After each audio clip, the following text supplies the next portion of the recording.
تمام دوستوں کی تشریف آوری کا بہت شکریہ. جگہ بھی میرے خیال چینج کی تو یہ بھی زحمت آپ کو ہی ہوگی. تو بہرحال آپ سب لوگ ہمیشہ تعاون فرماتے ہیں, تشریف لاتے ہیں. کل آپ نے دیکھا کہ پورے ملک میں یوم یکجہتی کشمیر منایا گیا اور معمول سے زیادہ لوگ پرجوش تھے. اور کل آپ نے لاہور میں بھی ایک بہت بڑا احتجاج اور کشمیر مارچ دیکھا ہوگا, اور پورے ملک میں اسلام آباد میں, کراچی میں, پشاور, کوئٹہ. اور یہ جماعت اسلامی کی اسٹرینتھ ہے کہ وہ پوری قوم کو اکٹھا کرتی ہے, اور ایسے علاقے اور جگہیں جہاں پر پاکستان کے حوالے سے بھی کچھ لوگ مختلف قسم کی گفتگو شروع کر دیتے ہیں, ان سب کو بھی ایک قومی دھارے میں لے آتے ہیں. کشمیر پورے پاکستان کے 25 کروڑ لوگوں کا معاملہ ہے, اور یہ کشمیر جو ہماری وادی ہے, وادی جموں و کشمیر, اس کے تقریباً 1.25 کروڑ انسان, ظاہر ہے کہ وہ پوری طریقے سے ان کو سپورٹ کرنے کی ضرورت ہے.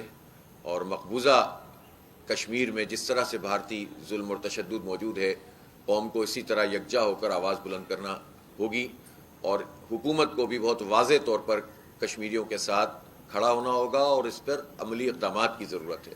یہ جو اتنے عرصے سے اس کو بیک برنر پہ ڈالا ہوا ہے, اس کے نتیجے میں شکوک اور شبہات بھی پیدا ہوئے ہیں اور سوالات بھی اٹھے ہیں. اب یہ وقت ہے کہ ان تمام سوالات کو ایڈریس کیا جائے اور پوری دنیا میں کشمیریوں کے لیے سفارتکاری کی جائے.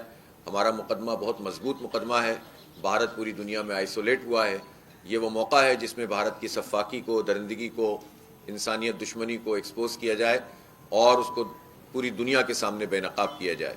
تو بہرحال پاکستانی قوم اس پر مستحق ہے خراج تحسین کی کہ اس نے ایک مرتبہ پھر کشمیریوں سے یکجہتی کا اظہار کیا ہے, اور یہ صرف 5 فروری تک محدود نہیں ہونا چاہیے بلکہ یہ معاملہ آگے بڑھنا چاہیے.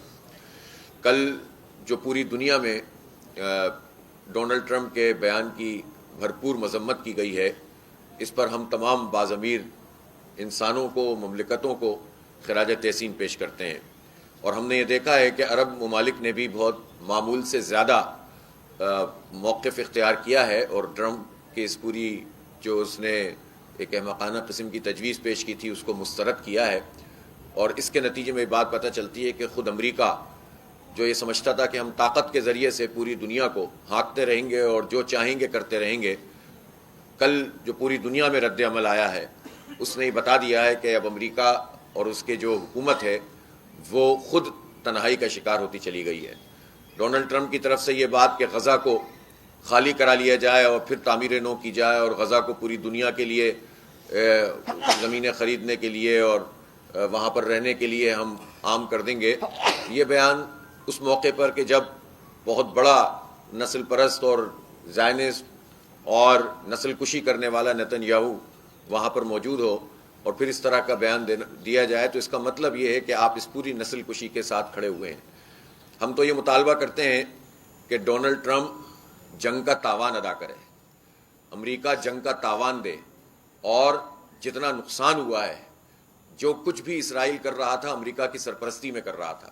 بم امریکی استعمال ہو رہے تھے اور ڈالر امریکہ کے استعمال ہو رہے تھے, سپورٹ امریکہ کی استعمال ہو رہی تھی. سلامتی کونسل میں اگر کوئی ویٹو کر رہا تھا تو امریکہ کر رہا تھا. پوری دنیا ایک طرف کھڑی ہوئی تھی اور امریکی ریاست ایک طرف کھڑی ہوئی تھی. خود امریکی عوام امریکی حکومت کے خلاف احتجاج کر رہے تھے. اور جو لوگ غلط فہمی میں تھے یا خوش فہمی میں تھے کہ ڈونلڈ ٹرمپ آنے کے بعد جو ہے وہ کوئی اسرائیل کو کچھ لگام دیں گے, تو اس سے بات سب کی جو ہے وہ آنکھوں سے پردہ ہٹ گیا ہے کہ امریکہ میں یہ مقابلہ تھا. ہم بار بار یہ بات کہہ رہے تھے کہ صدارتی الیکشن میں صدارتی امیدوار یہ کہہ رہے تھے کہ کون زیادہ اسرائیل کا ساتھ دے گا, لیکن اس کے باوجود کسی خوش فہمی کی بنیاد پر لوگوں نے یہ کہا کہ شاید ٹرمپ کی پالیسی یہ ہوتی ہے کہ وہ جنگ بندی کرواتے ہیں. لیکن یہاں پر ہوا یہ کہ نیتن یاہو کو بلا کر انہوں نے اسرائیل کو سپورٹ بھی فراہم کی, پیسے بھی دیے, ڈالرز بھی دیے, اور اس کے ساتھ ساتھ اس طرح کا فضول بیان بھی دیا. بہرحال حماس کے لوگوں نے ایک حقیقت بن کر مزاحمت کی تاریخ رقم کی ہے, اور اگر یہ مزاحمت نہ ہوتی تو یہ کب کے قبضے کر چکے ہوتے. تو ہم تو خراج تحسین پیش کرتے ہیں اپنے اہل غزہ کو جو پوری طرح سے انٹیکٹ ہیں اور ملبے کے ڈھیر پہ بھی دوبارہ آ کر کھڑے ہو گئے ہیں. یہ تو پوری دنیا کا کام ہے کہ اب انہیں ان کی ری بلڈنگ کی جائے. صرف یہ 50 ملین ٹن کا جو ملبہ ہے، یہ تو صرف ملبہ ہے جس کو اٹھانے میں اقوام متحدہ یہ کہتی ہے کہ 1.2 بلین ڈالر تو صرف ملبہ ہٹانے میں لگیں گے۔ آپ اندازہ کر سکتے ہیں کہ پھر تعمیر نو میں کس قدر ہیوج اماؤنٹ ہے جو اس وقت درکار ہے۔ تو تمام عرب ممالک کو، تمام مسلم ممالک کو، غیر مسلم جو بھی لوگ ہیں کہ جو سمجھتے ہیں کہ اسرائیل نے جینوسائیڈ کیا ہے، نسل کشی کی ہے، اس نسل کشی کے بعد اور جو ملبے کا ڈھیر غزہ کو بنایا ہے، تو غزہ کی تعمیر نو کے لیے اب کردار ادا کرنا پڑے گا اور پوری دنیا کو سامنے آنا پڑے گا۔ ایک مرتبہ پھر ہم ڈونلڈ ٹرمپ کے اس بیان کو مسترد بھی کرتے ہیں، احمقانہ بھی سمجھتے ہیں، اور پھر یہ مطالبہ کرتے ہیں کہ امریکہ جنگ کا تاوان ادا کرے اور فلسطینیوں کے خلاف ہرزہ سرائی سے باز رہے، اور اسرائیل ایک دہشت گرد ریاست ہے۔ ڈونلڈ ٹرمپ کو اگر اتنا ہی امن کی بات وہ کرتے رہتے ہیں عزیز ہے، تو امن خراب کرنے کا اگر کوئی سبب ہے تو وہ اسرائیل ہے۔ انہوں نے قبضہ کیا ہے، وہ ایک قابض ریاست ہے، تو ڈونلڈ ٹرمپ اسرائیل کے تمام صہیونیوں کو نیو یارک میں بسا دیں، امن خود بخود قائم ہو جائے گا۔ اس لیے کہ یہ جو مشرق وسطیٰ میں جو کچھ بھی ہوا ہے، اس سے پوری دنیا کا امن متاثر ہوتا ہے۔ تو اگر اسرائیل کے یہ چند یہودیوں صہیونیوں کو لا کر نیو یارک میں بسا دیں تو فلسطین فلسطینیوں کی ریاست ہوگا، لوگ آزادی کے ساتھ زندگی گزاریں گے اور دنیا میں بھی امن قائم ہو جائے گا۔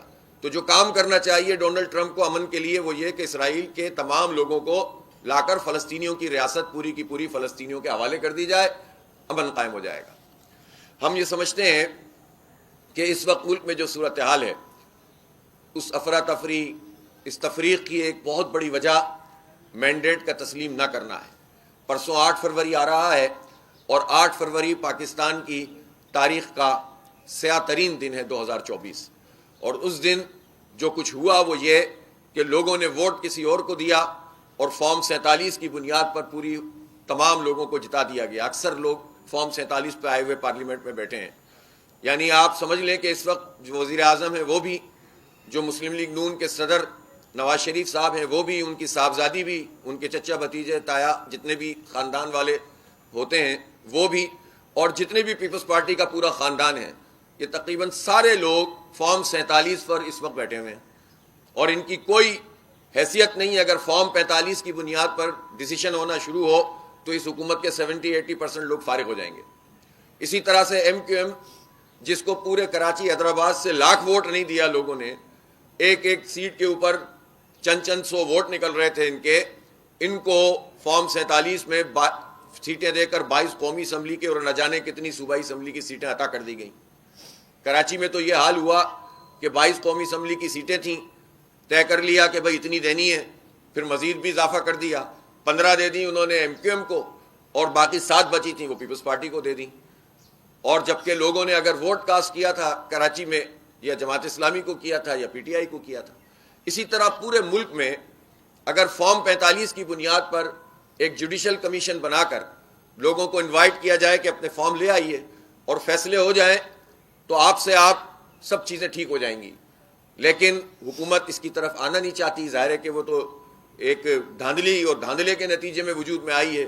لیکن دوسری طرف مجھے حیرت اس بات پر بھی ہوتی ہے کہ جو اپوزیشن ہے، جس کو سب سے زیادہ کلیم کرنا چاہیے تھا، وہ بھی اس کے لیے تیار نہیں ہے کہ فارم 45 کو ہی بنیاد بنا کر اپنی پوری تحریک چلائیں، بلکہ ایک درمیان میں ایک نئی چیز شروع ہو گئی، ری الیکشن کی بات کرنا، حکومت کو تقویت پہنچانا ہے، اور 8 فروری 2024 کی پوری دھاندلی کو قبول کرنا ہے، تسلیم کرنا ہے۔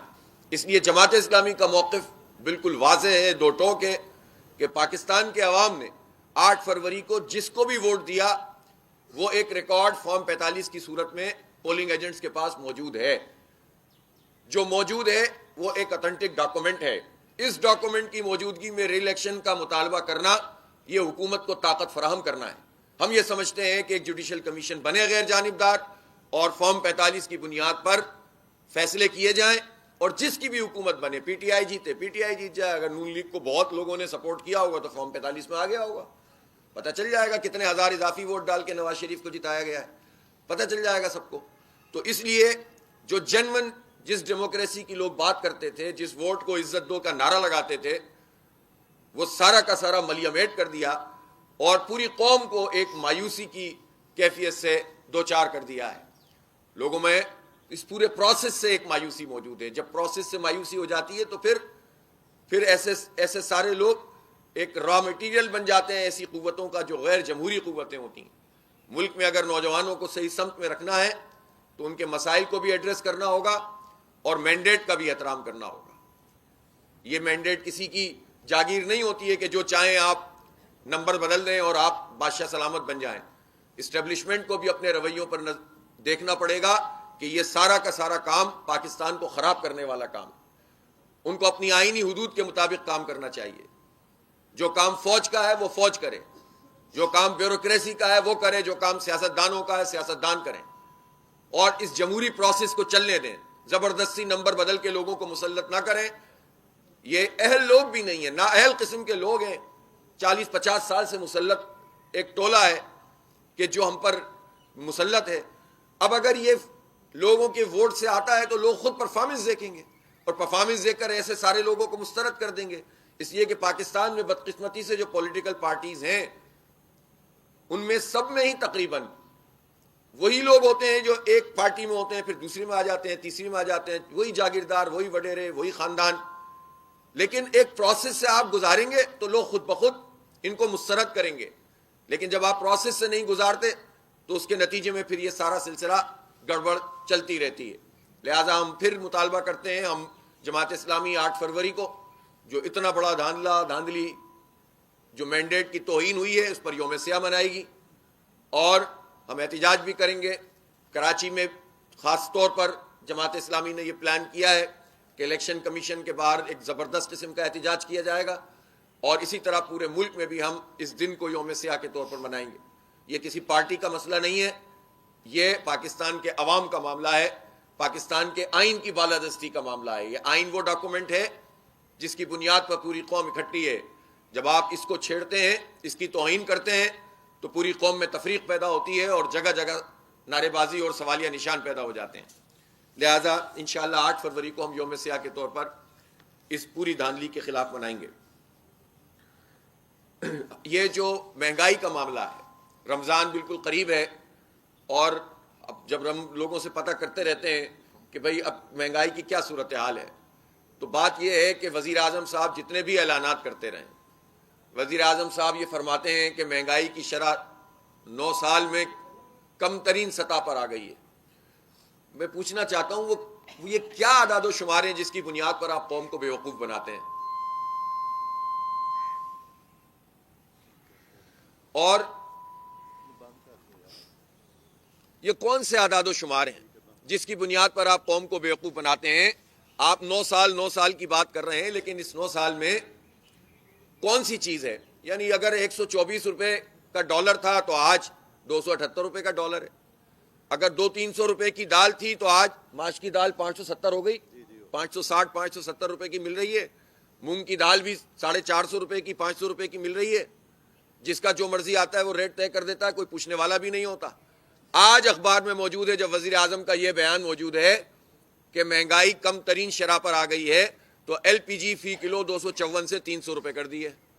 تو یہ مہنگائی کی کم ترین شرح کیا ہوتی ہے کہ ایک جھٹکے میں آپ 20% سے زائد 22% اضافہ کر رہے ہیں اس چیز میں جو اس وقت سب سے بڑی ضرورت بنا دی ہے آپ نے. گیس کی سپلائی پراپر نہیں ہے تو ایل پی جی پہ لوگ چلے گئے اور وہ بھی مہنگے قطر چلے جاؤ, بجلی مہنگی کر دو. آئی پی پیز مافیا کے حوالے سے اگر ہم آواز نہ اٹھاتے تو آپ تو بات کرنے کے لیے بھی تیار نہیں تھے. اب جب آپ کی بات ہو رہی ہے, نیگوشیشن ہو رہی ہے, کچھ آئی پی پیز بند ہو گئی ہیں تو اس کا فائدہ عوام کو نہیں دے رہے. تو 8 فروری کے یوم سیاہ کے بعد ہم اپنے اس لائے عمل کا اعلان کریں گے اور ایک بڑے احتجاج کا اعلان کریں گے کہ جو آئی پی پیز مافیا کو لگام دینے اور بجلی کی قیمت کم کرنے کے لیے جماعت اسلامی نے اس مسئلے کو ٹیک اپ کیا ہے, ہم اس کا تعاقب کریں گے اور عوام کو انشاءاللہ ریلیف دلا کر رہیں گے. بہت بہت شکریہ.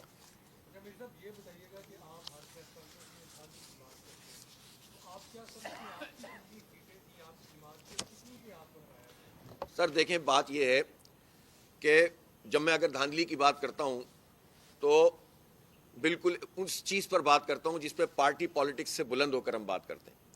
دیکھیں, نون لیگ الگ پارٹی ہے, پی ٹی آئی الگ پارٹی ہے, پیپلز پارٹی الگ ہے, جماعت اسلامی الگ پارٹی ہے.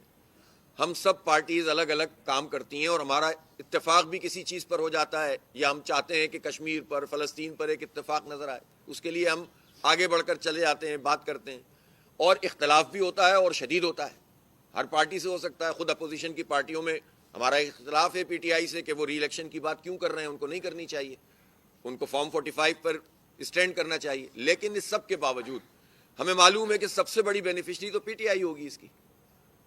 لیکن جو اصولی بات ہے وہ اصولی بات ہے. ہم مانتے ہیں اس بات کو کہ پورے ملک میں جماعت اسلامی کی سیٹوں کی تعداد بہت زیادہ نہیں تھی، لیکن کراچی میں تو تھی نا. آپ نے تو سارا ملیا میٹ کر دیا. کراچی میں ہمارا میئر تو بن رہا تھا نا.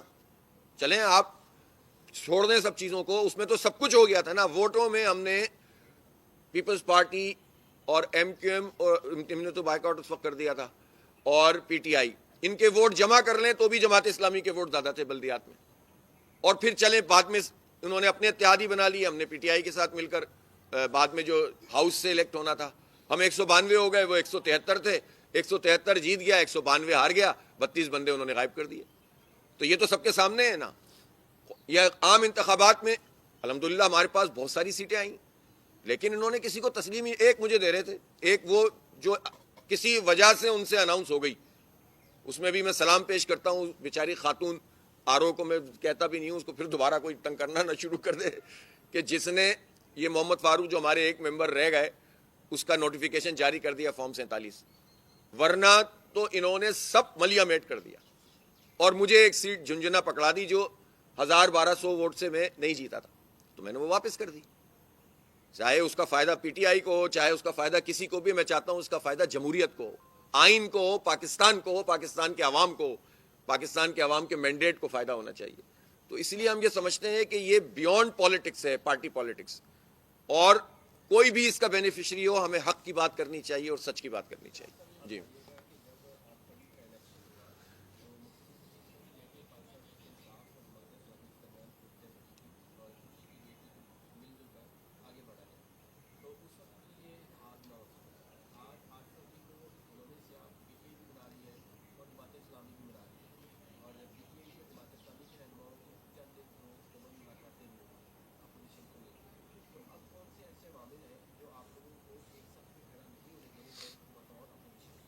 دیکھیں، بات یہ ہے کہ وہ الگ پارٹی ہے، ہم الگ پارٹی ہیں. ان چیزوں پر ہمارا موقف ایک ہے. ہم ایک بات کر رہے ہیں، اور یہ ممکن ہوتا ہے. آپ کو یاد ہوگا جب 8 فروری کو یہ ہوا تھا، دھاندلی ہوئی تھی، تو جو پہلا احتجاج ہوا تھا اس میں تو پی ٹی آئی بھی شریک تھی اور جماعت اسلامی ہوسٹ کر رہی تھی اسے.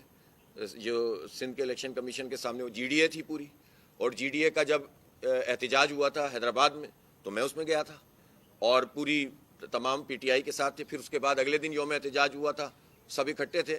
تو یہ کوئی اتنا بڑا مسئلہ نہیں ہے. اصل بات یہ ہے کہ چیز پراپر ایڈریس ہونی چاہیے. لیکن اس وقت جو اختلاف ہے ہمارا ان سے وہ یہ کہ اگر وہ صرف فارم 45 پہ کنسنٹریٹ کریں تو بات میں زیادہ زور پیدا ہوگا. جب ری الیکشن کی بات کرتے ہیں تو بات کنفیوز ہو جاتی ہے. تو کنفیوز بات سے جو ہے نا فائدہ حکومت کو اور ان لوگوں کو ہوتا ہے کہ جنہوں نے اس فارم 47 تخلیق کی ہے اور ہم پر مسلط کیے. جی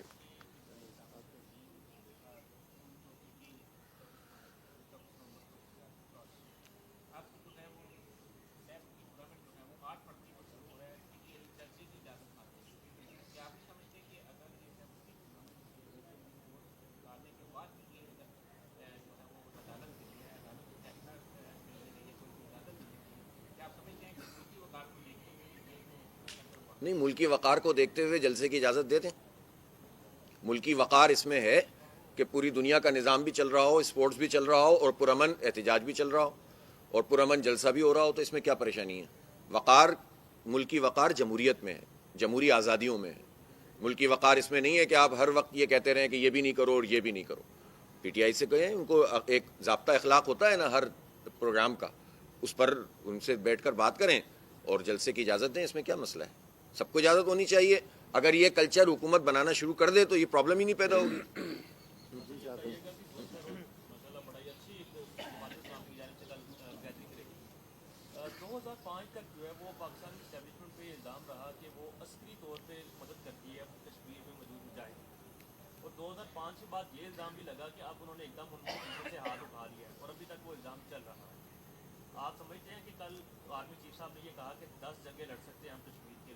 ایک طرف یہ الزام ہے اور دوسری طرف یہ عزم کہ 10 جنگیں لڑ سکتے ہیں اور ہو کچھ نہیں رہا اندروں.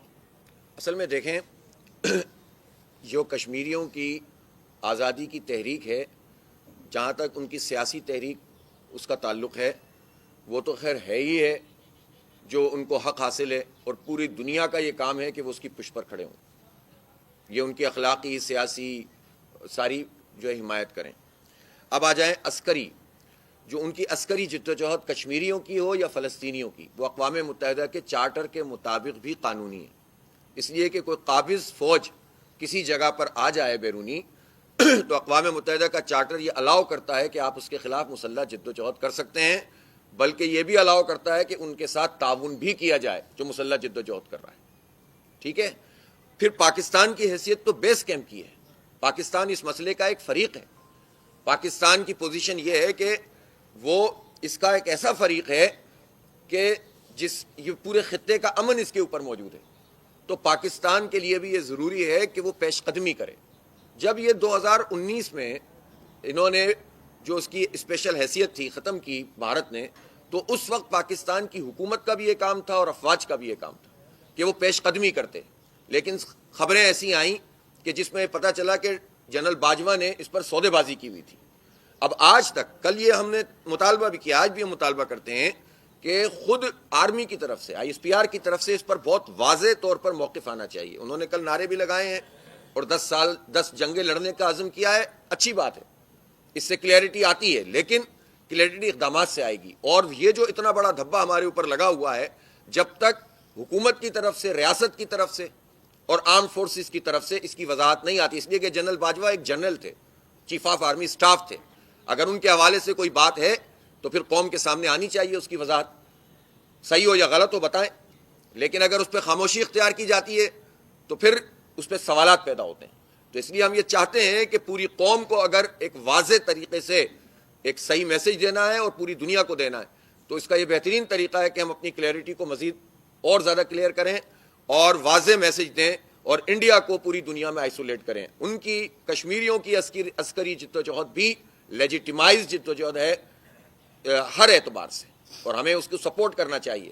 اب اس سپورٹ کا طریقہ ہوتا ہے، ہم تو ڈپلومیسی کے میدان میں بھی اس طرح کا وہ کام نہیں کر رہے ہیں، سفارتی محاذ پر ہم کیا کر رہے ہیں.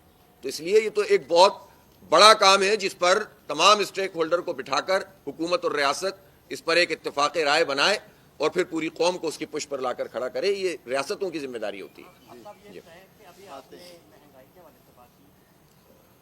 آج سے کوئی 15-20 دن پہلے چینی جو تھی وہ 140 روپے 15-20 دن پہلے، اور آج 160 روپے، اور ابھی مجھے میسج ہے کہ 2 روپے 3 روپے مزید اضافہ کر دیا گیا ہے اور رمضان تک یہ 180 روپے کلو گرام. اب اس میں تمام شوگر مل مالکان جو شامل ہیں جو ایکٹ مل ریٹ دیتی ہے. آج بھی جہانگیر ترین ریٹ اس کا نکالتا ہے آج بھی، کیونکہ اس کی پروڈکشن زیادہ ہے، اس کی معاملات زیادہ ہیں. تو آپ یہ بتائیں کہ یہ تمام کا تعلق جو ہے وہ یا تو وفاقی حکومت میں شامل ہے، وہ چاروں صوبائی حکومتوں میں شامل ہے، ان کے خلاف ایکشن کرنے کے حوالے سے آپ کی کیا تھی؟ نہیں، یہ چینی کی قیمت کا کم کرنا اور بڑھانا، امپورٹ کرنا اور ایکسپورٹ کرنا، گنے کا ریٹ نہ لگانا، ابھی گنے کا ریٹ نہیں لگایا نا انہوں نے. یہ گنے کا اگر ریٹ پراپر طریقے سے کسان کے لحاظ سے، یہ گورنمنٹ کا کام ہوتا ہے نا کہ گورنمنٹ اس ریٹ کو فکس کرتی ہے. اب گورنمنٹ نے اوپن کر دیا ہے، اب مڈل مین کھڑے ہوئے ہیں، گنے کی فصل تیار ہو گئی ہے، بیچارے چھوٹے چھوٹے کاشتکار. پاکستان میں اکثر لینڈ تو غریبوں کے پاس ہے نا، چھوٹی چھوٹی لینڈ ہے، بڑے جاگیردار ہیں، بڑی لینڈ انہوں نے لی ہوئی ہے، لیکن وہ بڑے جاگیردار ہیں، انہی کی شوگر مطلب انہی کے گنے ہوتے ہیں، انہی کی فیکٹری ہوتی ہے، مل ہوتی ہے گنے کی، چینی کی، اور اسی طرح سے وہی ریٹ طے کرتے ہیں، وہی امپورٹر ہوتے ہیں، وہی ایکسپورٹر ہوتے ہیں، اور یہ ہر پارٹی میں ہوتے ہیں. تو اس مافیا کو تو لگام دینی پڑے گی جو طے کرتا ہے کہ عوام کے اوپر کتنا بوجھ ڈالنا ہے، کتنی مہنگائی کرنی ہے. تو اس لیے یہ تو حکومت ہی کا کام ہے نا، گنے کا ریٹ طے ہوتا. اور اسی طرح بھی چلیں، گنا ہے نا، یہ ابھی گندم آ رہی ہے. پچھلی مرتبہ دھوکہ دیا پنجاب حکومت نے، ملک کی تاریخ کا سب سے بڑا دھوکہ دیا کسانوں کو، اور ریٹ طے کر کے پیچھے ہٹ گئے. اس کا کون ازالہ کرے گا اس جھوٹ کا اور دھوکے کا؟ اور ابھی بھی یہ جو بات کر رہے ہیں کہ کسان کارڈ، یہ تو قرضہ کارڈ ہے، اس کو کسان میں کیا ہے. دیکھیں، 2 سبسڈیز ہیں جو گورنمنٹ کو دینی ہوتی ہیں اور اس پہ کوئی کمپرومائز نہیں ہونا چاہیے، اور یہ نیشنل فوڈ سیکیورٹی کا معاملہ ہے. فصل کو خریدتے وقت سبسڈی کسان کو دو، اور آٹا جب آ جائے تو سبسڈی عوام کو دو, تو یہ بیلنس پیدا ہوتا ہے. اور یہ کیوں دو؟ اس لیے کہ یہ نیشنل فوڈ سیکیورٹی ہے.